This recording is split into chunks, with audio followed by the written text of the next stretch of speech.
Hey everybody, welcome once again to yet another episode of Tai'Shar Manetherin, a Wheel of Time podcast. I'm Sam. I'm Will. We're back again talking about the Lord of Chaos. We are still pre-slog, but maybe just barely pre-slog. But we're having a good time, so we're going to dive right on in here. Chapter 19, Matters of Toe. Rand, like the Knights of Knee. Yes. Rand has a series of dreams about the Age of Legends with a bunch of abstract threats. He gets up, wakes up, gets up, goes out to where his entourage awaits. Berylane reminds Rand about his 9 o'clock meeting when Manglin is set up to get hanged. But he says he didn't want to go. Dang it, I thought you guys were going to do that after I left. And so he just heads to Camelin via Gateway, and Avienda returns with him. Avienda tells him some dreams the Wise Ones have had. Rand on a boat with 3 women whose faces they could not see, and a scale teetering back and forth. A man standing by Rand's side with a dagger at his throat, but Rand doesn't see him. Hey, Rand, we know who that is. Yeah, and that's coming. Yeah, that's pretty soon. Coming up soon. Yeah, Rand cutting the wetlands in 2 with a sword. Rain coming from a bowl, but there are snares and pitfalls around it. Maybe plot holes too. I don't know. True. It says if the right hand picks up the bowl, they will find a treasure, perhaps as great as the bowl. But if the wrong hand picks it up, the world is doomed. The key to finding the bowl is to find the. You know what? Nothing can make me care about the bowl. I'm sorry. No, I'm with you. It's just a MacGuffin, and it's so unclear as to why. We get an interesting monster in that, and one of the climaxes of that, but that's it. Is it. There's a whole lot of nonsense leading up to that. It's a cool scene when we get to the.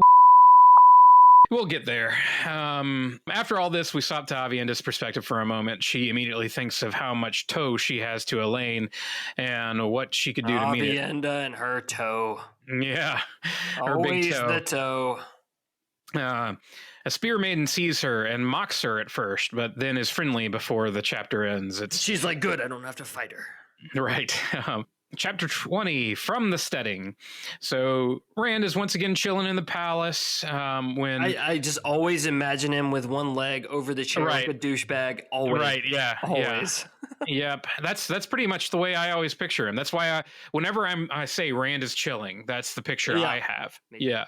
Someone comes in to tell him that 3 Ogier have come to see him. Oh. So he goes to meet them. Hammon, Aerith, and Kovriel eventually explain that they're looking for Loyal. Mom and future lady friend. Right. So Elder Hammon is the kind of the chief teacher at Steading Shangtai. More than once he says, so hasty. Yes.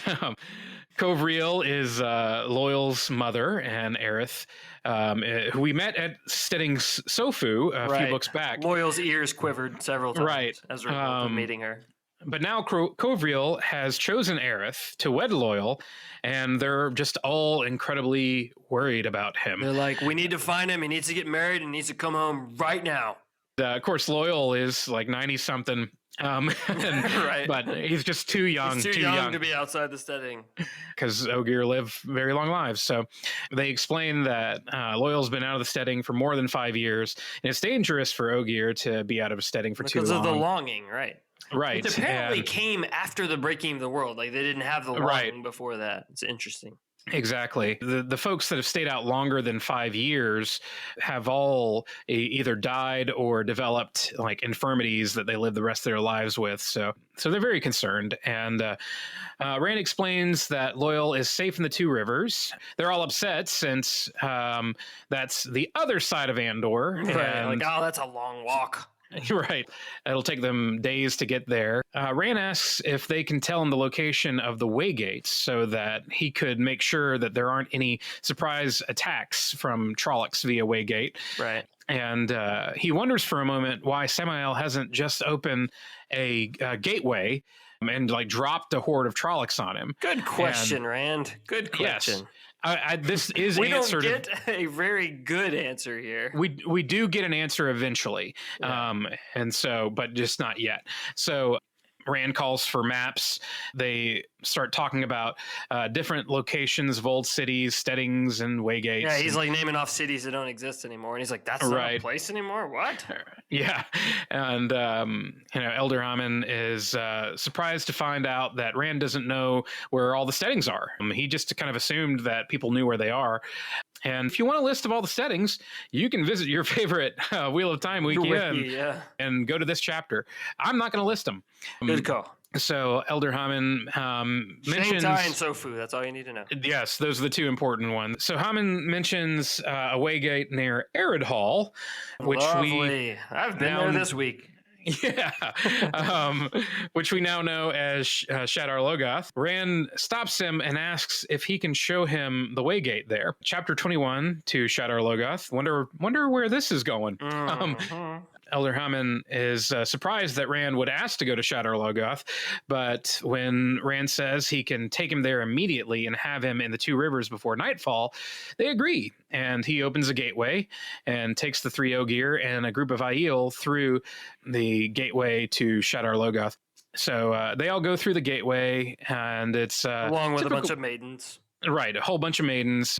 That becomes relevant. But yeah, they all go through the gateway, and it's a typical demon-possessed, murdery city like we know. Yep, hadn't changed. Has not been gentrified or whatever. All right. I mean, I could see the property value is pretty low. And yeah. Otherwise, you'd have a bunch of hipsters moving in there and... some coffee shops opening up and buying up maybe some cupcake. A Whole Foods. As soon as there's a Whole Foods, man, Mashadar's gone. Right. Something small happens here that's somewhat significant. Lews Therin actually addresses Rand in his head. Right. For the first time. Show that he's not just completely babbling insanity. Yeah, Lews Therin, he says this place scares him, and then he asks Rand, does it scare you? Mm-hmm. And Rand pauses and mentally responds, and then Lews Therin just starts talking about killing Demandred. Right. Yeah, and Rand starts to wonder if Demandred had some connection to Shadar Logoth. Then Lews starts rambling about killing a Shamael back in the Age of Legends, and Rand starts to ignore him. Yeah, whatever, man. Okay, you're back to your usual self. Yeah. Elder Hammond leads them to the waygate and offers to lock it. But Rand says they might need to use it eventually and thinks that he might be able to cleanse the ways one day. But he thinks that's probably as crazy as his hope to cleanse Sidene. Right. So instead, Rand sets a series of complex wards that will kill any shadow spawn who come near the gate from either side. So actively rendering it impotent to use by the shadow. Very good. So as they go to leave, they realize that Laia, one of the Spear sisters, has disappeared. And after a long and unproductive search, Rand reluctantly agrees to give up. And he's very upset about this. Obviously, he doesn't like to leave anyone behind, but especially not a woman. So he first opens a gateway to the Two Rivers and sends the Ogier through. He then opens another gateway back to Caemlyn, and they all return minus Laia. So on to chapter 22. Heading south. We start with a Matt perspective. Matt is riding south with the Band of the Red Hand. He sent out 47 scouts, selected after he asked for poachers and horse thieves. Oh yeah, I love that. I love that detail that he finds the very best scouts from the horse thieves, like Vannon, and this guy. This is just completely shady as heck. He's got a gap in his teeth. And he spits through the gap in his teeth, and he's just obviously crooked as heck. But he's really good at scouting or riding a horse. Right. But, yeah, and I think there's a note there that in the chapter that says something about how when he asks for men that would make good scouts, a lot of the people they mention, oh, he would, but they won't kind of say why. Right. They don't want to be like, because he's not really all that trustworthy and he's sneaky. Right. One of the scouts comes back and brings Matt to see a Tinker caravan that has been attacked with no one left alive. And the odd thing is that while everyone was dead, there was no evidence of any theft. Whoever did this just wanted to kill him. Slaughter him. Yeah. Yeah. And they find a man who had written a message in blood that just said, "Tell the Dragon Reborn." To which Matt thinks, tell him what? Yeah, you should have given us a little more blood, man, or something. I don't know. Give us some more info. I'm going to assume that it was just tell the Dragon Reborn, unless the Sinker was an idiot, because based on I've left this message in my own blood. if you're going to start with the most important word, because you might pass out before you finish, and the phrase Dragon Reborn is already pretty long. You could have just written tell dragon and still have a little bit of time. You could have put something more useful there after that. Right. I'm just saying, this guy clearly has never used his own blood to scrawl revenge on the wall of a conference room where he works. True. That night, the band are attacked by a group of Aiel. They survive at great cost, and Matt says that they'll dig a ditch and build a log wall whenever they make camp from now on. And they're like, oh, man, come on. Oh, that's going to be so much work. That's a lot of trouble every time we camp. He's like, yes, you'll do it anyway. But as he's inspecting the area surrounding his tent, he sees evidence of a gateway having opened, meaning that the Forsaken pretty much had to have been involved. So this was a deliberate attempt to assassinate specifically Matt by one of the Forsaken. And right. So, which Matt's not happy about, like being on the Forsaken's radar at all. He's like, how do I get off of that? You know, yeah, he's like, Samael knows about you, clearly. Right. So Matt decides that he'll have a group of guards surrounding his tent from now on. Oliver shows up, and Matt is surprised to see him still traveling with the band. Right. His plan to foist him off on whatever the innkeeper's name was is right. failed. Narim, Telmanus's serving man, shows up and starts sewing up Matt's wounds. Oliver brings Matt his Snakes and Foxes board that Oliver's father apparently made for him. Matt gives Oliver some gold and says he'll hire him as his messenger. At one point, this is funny to me. At one point, Matt stops and shouts at Narim, "That's my leg, not a side of beef." and as he's sewing up his wounds, and Narim dryly responds, "As my lord says, my lord's leg is not a side of beef. Thank you, my lord, for instructing me." I hope that there is a series of comical scenes about Matt's and serving men, and especially as he gets more and more accustomed to having them. Yeah, he is much more at ease having serving men than either of the other two Taviran. Right. Yeah. And like kind of becomes almost like helpless without them as time goes on. Right. When he starts getting lace and frilly things. Right. Yeah. Yeah, it'll be funny to see. So, chapter 23, To Understand a Message, a very short chapter. We start with a Grandal perspective when she pays a visit. Yeah, pays a visit to Samael, presumably in his manor in Ilion. She refers to Agonor's creations, reminding us, or I'm not sure, maybe telling us for the first time, that Agonor created the Shadow Spawn. Yeah, which is crazy. Yeah, you're like, I had never heard that before. I was like, what? Oh, dang. Everything, like the Trollocs, the Greymen. Oh, yeah. Mm-hmm. They mentioned something called a stasis box and some kind of shadow spawn called a golem. Mm-hmm. So that's the first time that we hear that. Samael insinuates that he has some kind of powerful Angreal, and then lies to Grandal saying that he has a truce with Rand. Mm-hmm. It went very well. I sent somebody, and he said, "Yep, right. I do accept your terms." Yeah, Grandal doesn't believe him. Somewhere here, she reveals to him that Asmodean and Lanfear are both dead. She thinks Mogideon is probably dead too. Right. And she also reveals that Masana is in the White Tower. Samael implies that he's been promised to be nameless, and she seems to believe him. So she agrees to find the other Forsaken so he can send Rand after them. So we briefly swap to Samael's perspective, and he pats himself on the back for manipulating Grandal and promises himself that he will be nameless. I feel like, he could just turn around and into the mirror and be like, "And you're good enough, you're smart enough, and doggone it, the Dark One likes you." Yeah. So it was a very short chapter. Now we're on to chapter 24, An Embassy. Egwene is walking through Cairhien, once again being mistaken for an Aiel. Since she's dressed as a Wise One, she's getting exercise as prescribed by the Wise One. She does seem to have been totally recovered at this point. She listens to the gossip First, she hears a rumor from an Illuminator that there might be a war between the Aes Sedai. She starts to feel paranoid about some Aes Sedai eyes and ears that might carry news of Egwene of the Green Aja, which wouldn't be good since she's posing. There are several more rumors about Aes Sedai and about what's happening in Caemlyn. She runs into a group ganging up on a single man, and she berates them for ganging up on him instead of fighting him one at a time. She suddenly thinks to herself that it's odd that she bothered by this, since that's really a matter of Jaito, but the man who was being beat up just runs off while she's talking to them, which she thinks to herself, gosh, he lacks honor. And then she realized that she not only thoroughly brainwashed at this point. Right.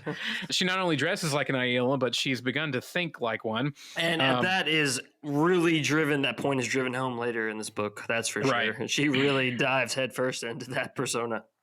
Right. And I think it's pretty important in understanding. It's an important part of her character. Yeah. Right. Yeah. The growth that we see. Right. As things continue to happen for her. Right. So that's when she sees a group of women accompanied by soldiers. She realizes that they were Aes Sedai of the red, white, and green Ajas. So she freaks out that they might see her and runs off back to the Wise Ones' tents. She goes inside to find Berelain drinking tea with the Wise Ones. And Soralia tells Berelain that she shouldn't let Ruark make decisions, but Berelain says that she likes his counsel and that he reminds her of her father. This is kind of a funny dynamic. Yeah, it's clear the Wise Ones kind of like her. They kind of think she's, she's got some fire to her, and they like right, that. Exactly.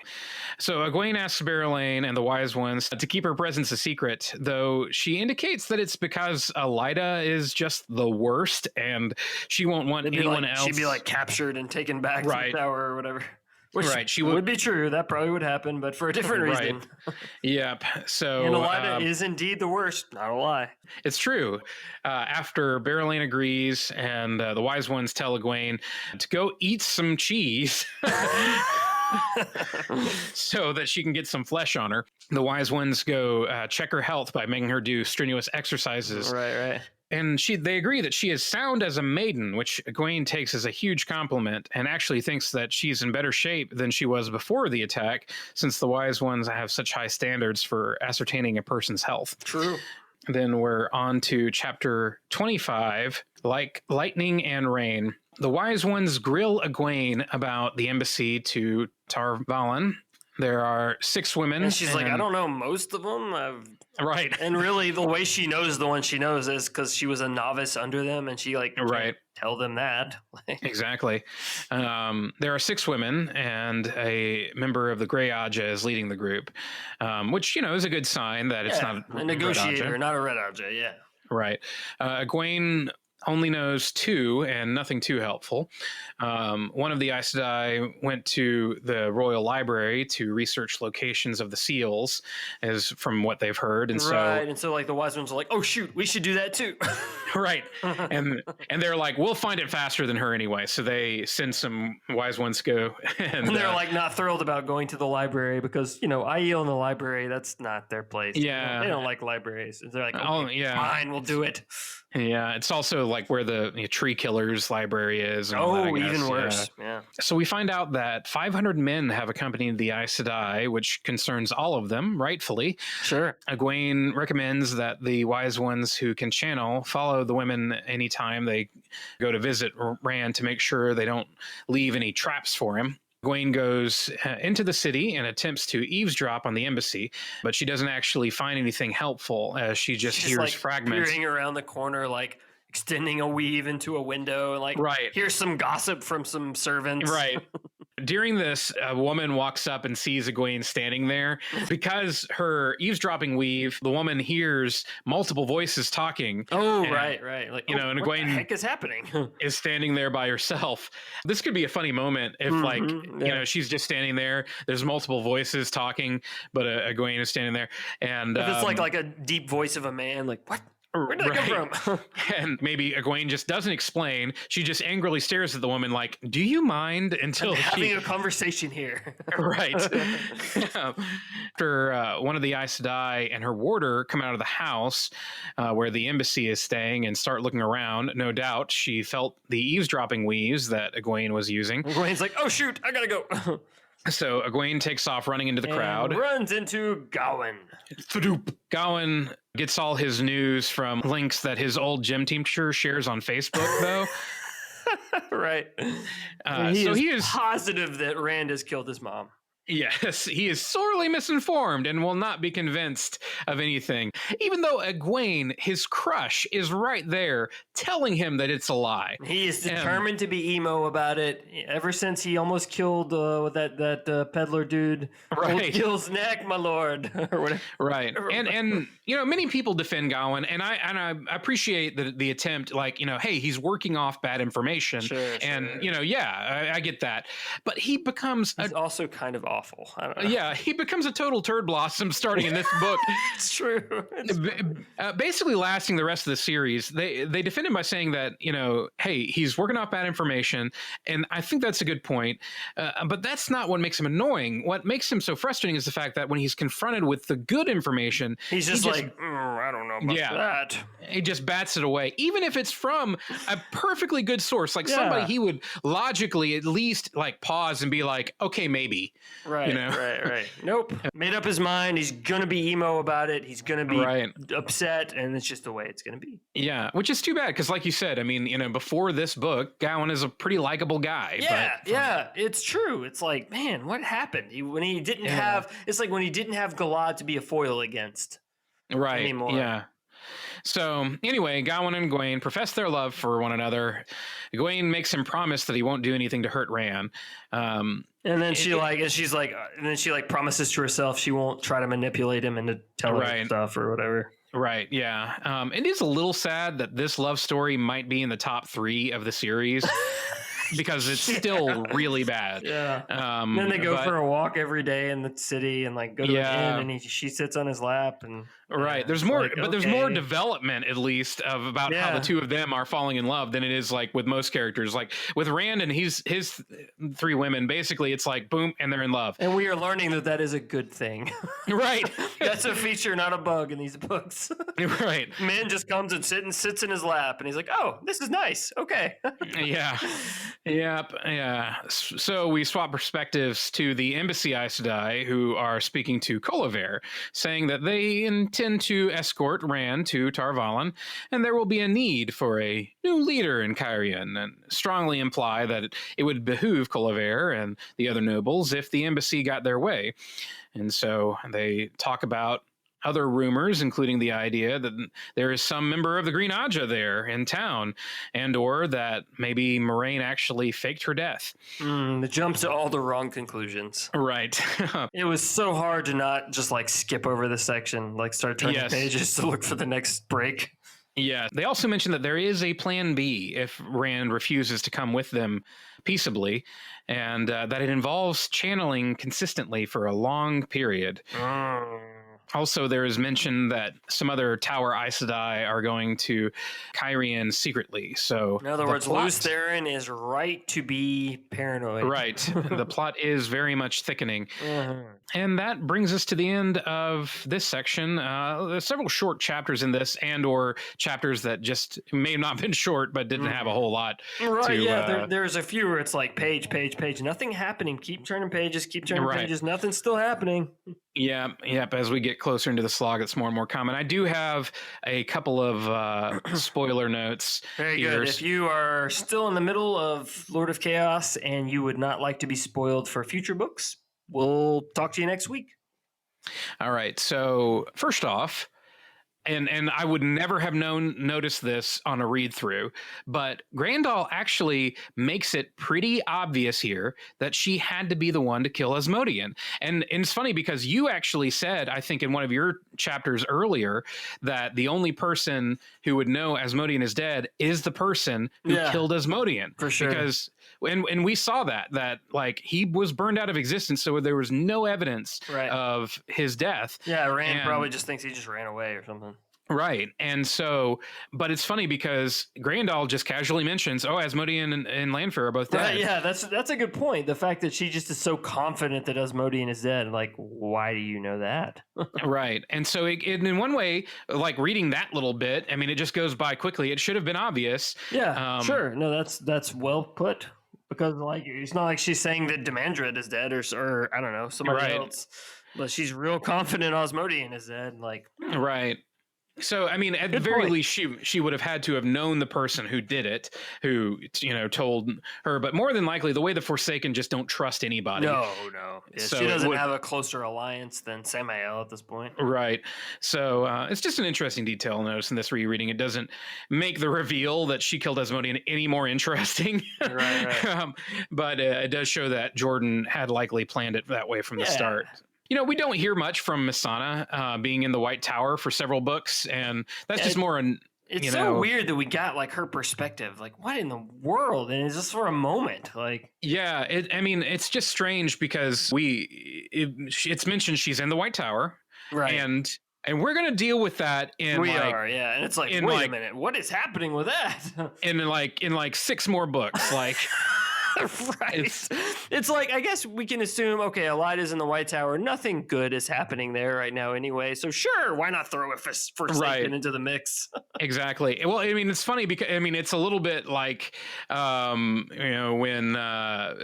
you have the end of Avengers, the first movie, and, in 2012, and it's like, oh, this Thanos guy, he's going to cause them a lot of trouble. Right. Like, we'll get to that at some point. In like CG will improve greatly in the meantime, and going back and watching that movie is slightly awkward.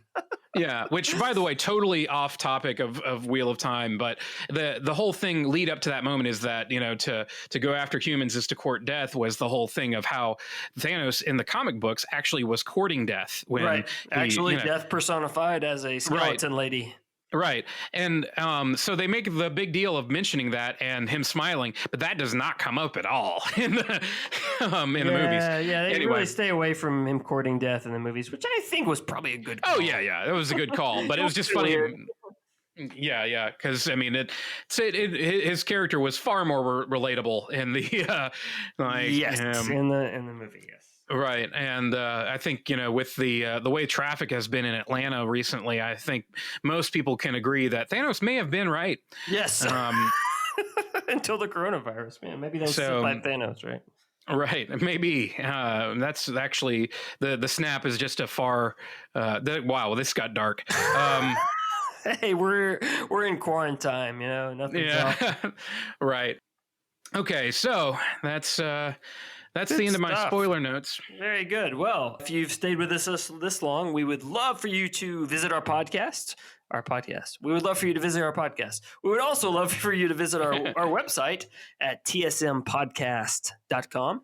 On there, we do have a contact form. We'd love for you to fill it out, give us some info about who's listening, and let us know how we're doing. Give us a little bit of feedback. If you have a correction that is pertinent to what we've talked about and is factually accurate, we will verify it, and then we will make that correction in a future episode.